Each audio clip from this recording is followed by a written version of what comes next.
ಜೋಳದ ರೊಟ್ಟಿ ಗಟ್ಟಿ ಹಾರ ಬಿಟ್ಟಿರಪ್ಪ ಎಗ್ರಸ್ತಿದ್ದೀರೇನೋ ಯಾಕ ಹೊಟ್ಟೆ ಬಂದೈತಿ ರಾಗಿ ಮುದ್ದೆ ಜೋಳದ ರೊಟ್ಟಿ ಗಟ್ಟಿ ಹಾರ ಬಿಟ್ಟಿರಪ್ಪ ಎಗ್ರಸ್ತಿದ್ದೀರೇನೋ ಯಾಕ ಹೊಟ್ಟೆ ಬಂದೈತಿ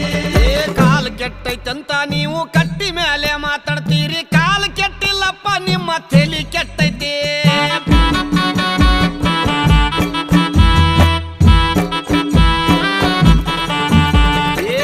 ಸಣ್ಣ ಹುಡುಗರೆಲ್ಲ ಎಣ್ಣೆ ಹೊಡಿಯಕತ್ತಾರಪ್ಪ ಹಾಲು ಮೊಸರ ಅಂದ್ರ ಇವಕ್ಕ